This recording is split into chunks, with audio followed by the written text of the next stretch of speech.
नमस्कार दोस्तों, कैसे हो आप सब। स्वागत है आप सबका एक नई वीडियो में। और आज की वीडियो में मैं कुछ बुक्स के बारे में बताऊंगा जो मैंने रिसेंटली बेसमेंट बुक स्टोर से ख़रीदी है।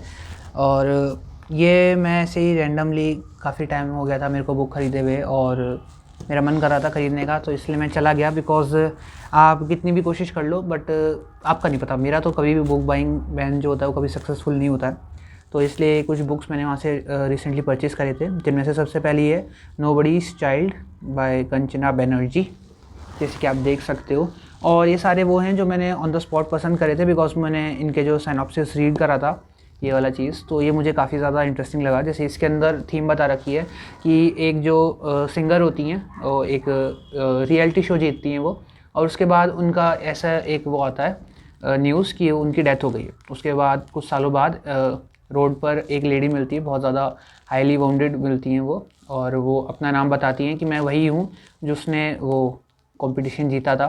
और सब लोग सोचते हैं कि यार वो तो मर गई थी, तो ये वो कैसे हो सकती है। और वो अगेन एंड अगेन एक नाम बोल रही थी बार बार, असवरी असवरी असवरी, हाँ असवरी नाम होता है उस लेडी का, और वो नाम बार बार बोल रही थी, मोंटी करके नाम बार बार रिपीट कर रही थी। तो वो नाम क्यों कर रही थी और ऐसा किसने करा, काफ़ी सारे रीजंस हैं इसके ऊपर, पीछे डिटेल में दे रखा है। वो मैंने पढ़ा था और मुझे काफ़ी ज़्यादा इंटरेस्टिंग लगा, इसलिए मैं बुक लेके आया हूँ।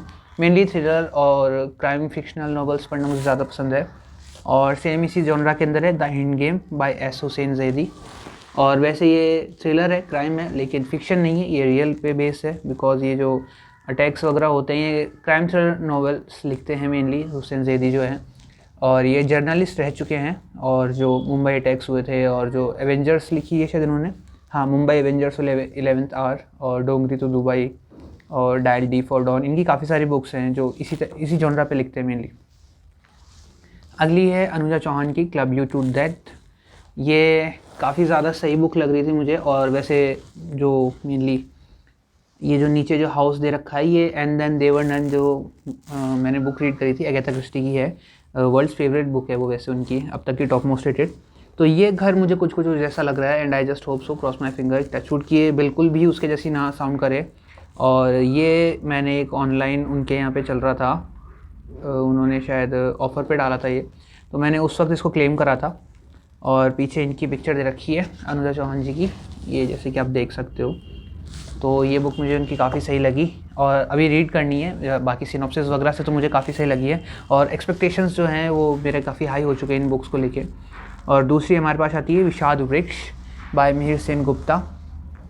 और ये जो मूवी है, सॉरी जो बुक है, ये मेनली बेस्ड है जो 1971 के अंदर पाकिस्तान के अंदर वॉर हुआ था, ईस्ट पाकिस्तान और वेस्ट पाकिस्तान के अंदर, फिर जिससे कि उसको अलग करके पाकिस्तान से उसको बांग्लादेश बना दिया गया था, उसके ऊपर बेस है। उस वक्त की जो ऑथर हैं मिहिर सेन गुप्ता, ये उस वक्त वहाँ पे अपना जो बचपन का समय था वो बिता रहे थे, और उस वक्त वहाँ पे किस तरह से लोगों की क्रुएलिटी जो है वो पूरी हद पार कर रही थी। लोग किस तरह से मतलब इंसानियत भूल के जानवर हो चुका था। यानी एक बार को जानवर भी बिना वजह शिकार नहीं करता है, और इंसान बिना वजह से मार धाड़ वाली सिचुएशंस बहुत ज़्यादा हो रही थी। तो ये उसके ऊपर बेस है, और इसके अंदर अराउंड 370 पेजेस हैं। एंड आई जस्ट होप सो कि ये जिस मोटिव से मैंने इसको परचेज़ कराया वो मोटिव मेरा फुलफ़िल हो इससे। जैसे यहाँ पे नीचे एक लाइन भी लिख रखी है, बांग्लादेशी परिवेश पर हृदय स्पर्शी उपन्यास, ये पेंगुइन की है ये भी। और अगली आती है द स्ट्रेंजर गेम्स। ये मेरे को आई थिंक सो शायद किसी बुकस्टाग्रामर ने सजेस्ट करी थी उनकी स्टोरी पे, या फिर शायद मैंने उनके पोस्ट पे इसका देखा था जो उन्होंने पूरा बुक रिव्यू वगैरह पोस्ट करा। इसमें ये बता रखा है कि लाइक दो बहनें होती हैं, उनमें से एक गायब हो जाती है और कुछ साल बाद वो वापस मिल जाती है उनको। तो यहाँ पे सबसे शॉकिंग बात तो पहले तो ये होती है कि वो गायब हुई तो हुई कैसे थी, किसी को पता नहीं चलता। लेकिन एक दिन वो अचानक से वापस आ जाती है, और उसके बाद फिर वो जब वापस आती है तो उसको कुछ भी याद नहीं रहता कि वो कहाँ थी, उसके साथ क्या हुआ, या फिर वो आई वापस कैसे, वो वहाँ तक कैसे पहुँची जहाँ वो सबको मिलती है, और 3 साल में उसके साथ क्या हुआ, जो भी टाइम स्पेंड था जहाँ वो गायब थी, किसी को कुछ भी पता नहीं होता है।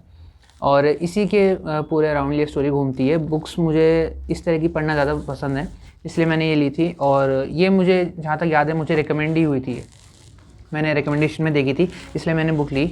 और सेम इसी जॉनरा की एक और है, want to go private by Sarah Dare Littmann, जैसे कि देख सकते हो। इसके अंदर मेनली जो आजकल साइबर स्पेस बहुत ज़्यादा पॉपुलर हो गया है यूथ के अमंग्स, तो ये उसी के ऊपर बेस है। इसके अंदर क्या होता है ना, लाइक एक लेडी होती है, क्या नाम था, एबी, हाँ एबी होती है, वो एक लूक नाम करके बंदा होता है, उससे ऑनलाइन मिलती है, लाइक ई फ्रेंड्स जिसको अपन कहते हैं, तो उससे मिलती है। लेकिन ये उसके बारे में किसी को नहीं बताती, उससे चैट वगैरह करती है, और धीरे धीरे लूक मतलब इसकी जो प्राइवेट पर्सनल और जो सेल्फ स्पेस जो होता है ना अपना प्राइवेट स्पेस, उसके ऊपर हावी होने लग जाता है। लाइक उसके स्कूल से लेके personal problems, home related problem, सारी जगह पे लूक ही लूक। मतलब कोई भी चीज़ हो वो अपने से ज़्यादा दूसरे पर ट्रस्ट करने लग जाती है, और विदाउट इवन मीटिंग वो उसको जानती भी नहीं है इन पर्सनल, लाइक फेस से कैसा है, या फिर वो सिर्फ जो नाम लूक यूज़ कर रहा है वो लूक ही है या कोई और है, उस तरह से। और उसके बाद जो एबी है वो गायब हो जाती है। तो ये लूक ने करा है, किसी और ने करा है, और वो लूक के बारे में किसी को बताती भी नहीं है। तो क्या हुआ, कैसे हुआ, वो गायब कैसे हो गई, ये पूरा सिनॉप्सिस मैंने आपको बताया है सिर्फ, और इसी के ऊपर पूरी बुक बेस्ड है। तो ये बुक्स मैं काफ़ी जल्दी रीड करूँगा, एंड आई होप सो कि उतनी जल्दी शायद आपको रिव्यू भी देखने को मिल जाए इनका। तो बस आज के लिए इतना ही। अब मैं मिलूँगा आपसे एक नई वीडियो में, तब तक के लिए be safe, stay healthy and keep reading. Bye.